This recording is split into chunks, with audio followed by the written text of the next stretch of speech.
LeBron, I know with AD, we don't know for sure if he's going to play next game, but just wondering how much you think various different things you guys have had going on, having a top 10 guy like that comes back, how much that fixes things, how much it helps you, how much it sets your path for the rest of the season versus what well, I mean, anytime you get a talent like that comes back to the lineup, it boosts our team, you know, not only physically, mentally, spiritually, everything. You know, you get a big time player like that on both sides of the floor. So, like I said, there's no pressure when he decides he's ready, or when the doctors and his staff tell him he's ready.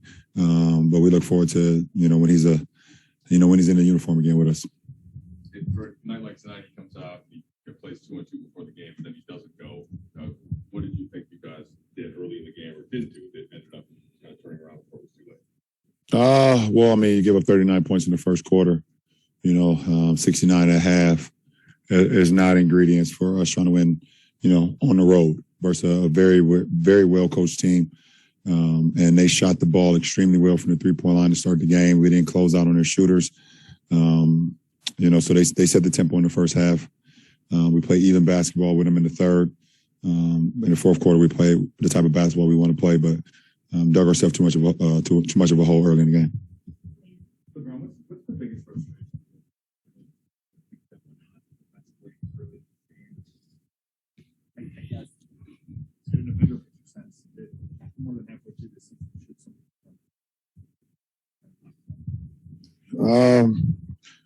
We just had too many breakdowns. And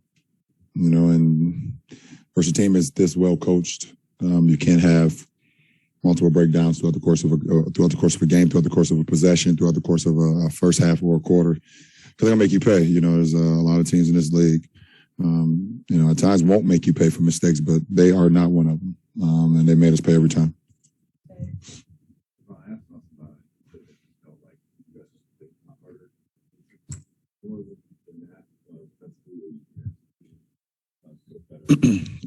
We did play, extremely hard.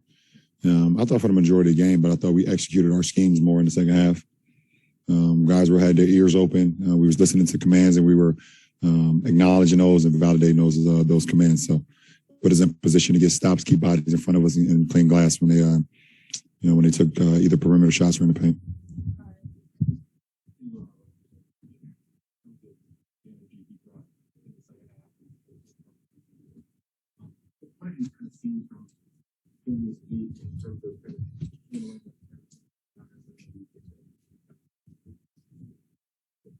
I don't know.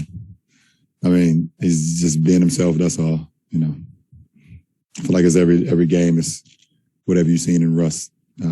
I've seen him just be himself. That's all. He was attacking, pushed the tempo, got guys in position. He was great with the basketball, and we just tried to match his energy.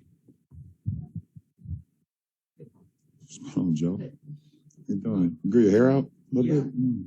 It'll be beige, but my hair. And mine is going the other way. Yeah, mine is going the other way. Hey, I think this is your first game here since you led the Lakers to the title. Obviously, that was not. But now that you're not in the pressure of that moment, what was it like from your perspective to be in that environment? How did you handle that? I knew it was going to be probably one of the most mentally challenging sets of games because they know me and I know them so well. Or I know Spo and Spo knows me so well. And I knew that he would try to take everything away from me that I do well. And I just tried to get into the mind of his on what he wanted to do to help his team win a championship. And it was just, it was basically like playing chess.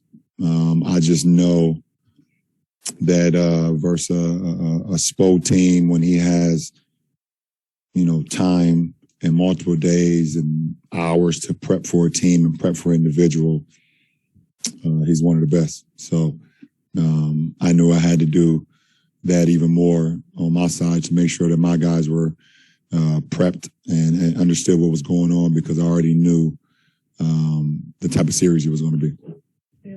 Ron, you've taken on so much, especially from a scoring standpoint over the 17 games that AD has been out. Frank said before the game, one of the many advantages of getting him back will be the ability to sort of spread out the workload a little bit.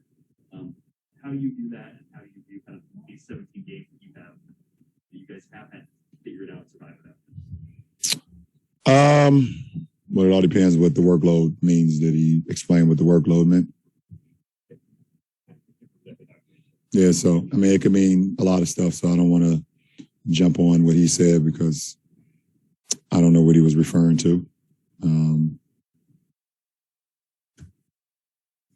Okay. The spirit of the question I asked him was, if not that you can't handle it, but if it's ideal for you to be needing to score 30 points a night, 35, be in some of these games. Well, that's just how the game's been going. I don't need to score 30 a night, but I'm in one of the best zones offensively I've been in my career, and I don't plan on stopping it. That's just how I feel. I feel fantastic, shooting the ball extremely well from the field. I didn't shoot the 3-ball well tonight, but all 8 of them felt great. Shooting efficient from the free throw line. I'm shooting efficient from the field. Very efficient at the rim.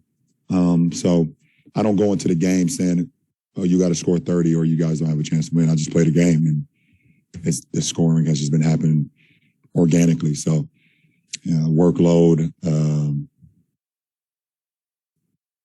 I don't know. I was 18 years old saving a franchise, so I don't understand.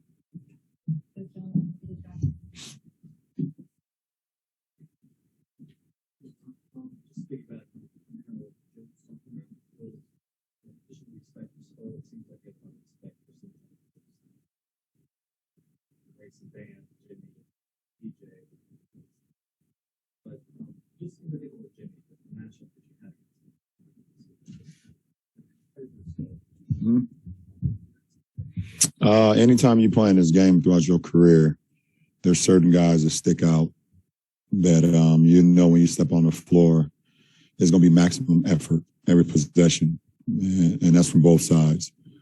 And you're going to win some, you're going to lose some, but the respect after the game is always going to be, it was fun and exciting and to be in that matchup. And that's been like that throughout Jimmy's whole career, every time I've matched up with him.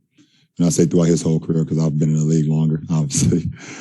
Every time we've matched up, no matter what uniform he's had on and I had on, we've always battled it out. So nothing but respect for a guy that brings it every single night, brings his hard hat, punches his clock, and leave it all on the floor. Last two. I think George Richard on Zoom. Hey, Bron. Wanted to ask you, just going back to when you guys were down 86 to 102. I mean, in the last 5 minutes, you guys were down 86 to 102. You make a lot of plays that's not on the stat sheet. One, you being a role man and attracting a lot of defenders to you. Then also you made a lot of plays with you cutting to the basket, attracting a lot of defenders to you. Just wanted to ask you about making those type of plays and what that does for your guys' team, not even just stat plays. Well, I mean, it's a heavy workload to do that throughout the course. No, I'm just, it's just my job. It's me understanding that throughout my career, I've always attracted a lot of eyes. No matter what I do, if I'm handling the ball, if I'm setting pick and rolls, or if I'm cutting, I'm going to attract not only the defender that's guard me, but multiple eyes on the back line of defense. And it's just a numbers game. If I can get 2 more guys along with my guy, then we got a 4-on-2. We got a 4-on-2 on the backside. If I get 1 more eyed, then we got a 4-on-3. So it's just a numbers game. And after that, you trust your teammates to make plays. And they were doing that when we was able to make that comeback.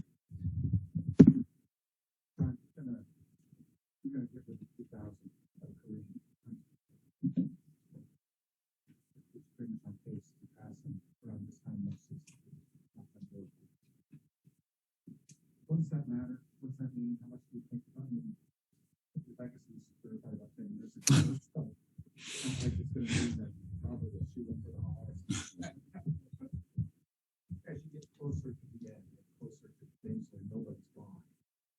What's that stuff mean? I mean, as I've continued to climb the ranks, it is natural human to look at it and see where you are and see if it's even possible, see if you're capable. Obviously, health plays the most important part, and then just continue to give your everything to the game. I've never, cheated the game. I've never, wanted to feel like I was content. I wanted to continue to get better. And, I am, like you said, I will be within 2,000 points. What do you say? Soon? Soon? Well, I think you did just a handful. yeah. Well, listen, we'll see what happens. I've never chased a record in my life. I've never sat down and said, okay, let me see if I can get this record. Let me see if I can get that record. A lot of times when it happened, I'm just as surprised as like my family members who hit me. They actually sit before me because they see it on the TV or either through a game or, social media. They hit me and I'm like, oh, wow, I didn't even know, like the other night, I had no idea that I hit the 30, 10, and 9 until I saw it after the game. And my mom was the one who sent it to me and congratulated me, which was pretty cool. So, along the way and along the journey, if you're able to hit milestones and things of that nature, and you're able to, put your name in the record books, and you're doing it with, the love and the passion of the game, and you're having fun, and you definitely, take it. One thing I have not ever had an opportunity to do is kind of sit there and live in the moment when things have happened. I'm weird about those kind of things, but we'll see what happens. It's one of those things that you never think could possibly happen, up there with Big O's triple-double record. And I'm with the guy who broke the record now, as one of my teammates. So, I think it's just, it's a great thing to be in such an unbelievable league and the history of the league and so many guys that just paved the way for guys like myself and my teammates. And, hopefully I can, be in conversations with the next generation where they're saying it's just great to be in a conversation with a guy like him. So appreciate it. Recording.